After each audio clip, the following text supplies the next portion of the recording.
తారీఖు ఒకేసారి దిగితే మనల్ని కాపాడేస్తాడని ఏదో గొప్ప ధైర్యంతో బతుకుతున్నాడు. బట్ అదే పిల్లిలాగా దాక్కున్నాడు. అదే సాక్షి చూశాను నిన్న.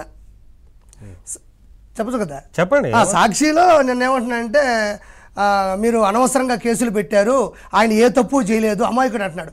అమాయకుడైతే అది నిజంగా గ్రాఫిక్ అయితే, అది గ్రాఫిక్స్ సృష్టించబడి ఉంటే ఆ వీడియో గ్రాఫిక్స్ అంటే ఇక అంతకు మించిన గ్రాఫిక్ డిజైనర్ సాక్షిలో ఎవరో దాన్ని కెమెరాతో తీశాడు. ఒరే వెబ్ క్యామ్తో తీశారా, సీసీ క్యామ్తో తీశారా, ఫోన్ క్యామ్తో తీశారా, ఏదైతే ఉంది ఇప్పుడు పగలు కొట్టిన పోరం పోకెవడు పిన్నెల్లి రామకృష్ణ రెడ్డి, అది అది అది కన్ఫామ్ కదా, కనబడుతుంది. ఎవరో బాతుల్లో స్నానం చేస్తుంటే తీశారంటే చెప్పు తప్పు. ఈవీఎం మిషన్ల దగ్గర ఓటేసి వెనకోటి తీసుండొచ్చు, లేదా అధికారి కూడా తీసుండొచ్చు, కానీ ఈవీఎం మిషన్లో ఎవరికి ఓటేస్తున్నారో తెలియదుగా, అది చట్టానికి విరుద్ధం.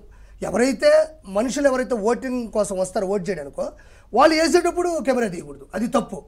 అంతే కదా, అంటే అది వాళ్ళ పర్సనల్. కాబట్టి దూరం నుంచి ఎవరు తీస్తే అందులో తప్పే ఉంది. అది ఒరిజినల్గా ఎలక్షన్ కమిషన్ ఇచ్చినటువంటి నివేదిక, అది తీశారని చెప్పి దానికి కూడా మిగతా 7 కేసులు ఉన్నాయి అవి చూపించవచ్చు కదా. ముందు దీంట్లో ఉన్నది పిన్నెల్లి రామకృష్ణారెడ్డే కాదే చెప్పు. భయపడ్డాడు, వెళ్ళి దాక్కున్నాడు, ఇద్దరు అన్నదమ్ములు పరారైపోయినారు. ఇంకెంతకన్నా ఏముంది, ఒక అతను లండన్కి వెళ్ళాడు, ఆ మాట ఈ మాట చెప్పుకొని వెళ్ళాడు, ఇంకొకన్నా మినీ లండన్ ఏదన్నా చూసుకొని ఉంటాడు అంతే. ఇప్పుడు లుకౌట్ నోటీసులు ఇచ్చారు పారిపోవడానికి, కానీ ఎక్కడున్నా తీసుకొస్తారు, ఎక్కడున్నా తీసుకొచ్చి పట్టుకొచ్చి అందులో వేస్తారు, అందులో డౌటే లేదు ఇంకా. అవును, అంటే ఖచ్చితంగా ఇప్పుడు ఈసీ ఎలక్షన్ కమిషన్ కావచ్చు, సిట్ స్పెషల్ ఇన్వెస్టిగేషన్ టీమ్ కావచ్చు, ఇవి రెండు కూడా దాని మీద పూర్తి విచారణ జరిపింది. ఇంకోటి ఏంటంటే ఎవరైనా చెప్తే వినడం కాదు, ప్రత్యక్షంగా కెమెరాలో దొరికింది ఆయన దాష్టీకం. ఇందులో గొప్ప విషయం ఏంటంటే నంబూరి శేషగిరిరావు గారు అనే ఒక వ్యక్తి, TDP agent, Telugu Desam party agent.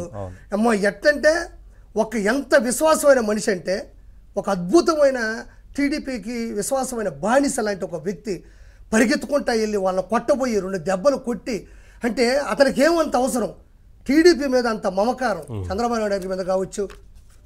So అంటే ఒక ఏజెంట్ ఒక బూత్లో వేసినటువంటి ఓట్లు ఏమన్నా వాటిని చేంజ్ చేసే అవకాశం ఉంది, పగలగొట్టేశారు, రేపు ఏదన్నా అయితే ఏంటి సమస్య అని వాళ్ళ మీదకి మొదలే వైఎస్ఆర్సీపీలో ఉండంతా గోండాలు, కత్తులు గొడ్డలు పట్టుకొని తిరిగేవాళ్ళు.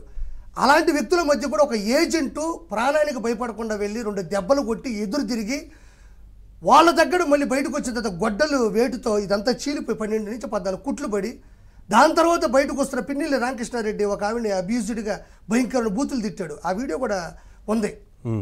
అంటే ఇతను చేసిన పొరపాటు ఈవీఎం మిషన్ పగల కొట్టడమే కాదు, ఆ పగలు కొట్టిన వ్యతిరేకించిన మనిషిని కొట్టాడు, బయటకు వచ్చి ఆ ఆడ మనిషిని కూడా తిట్టాడు.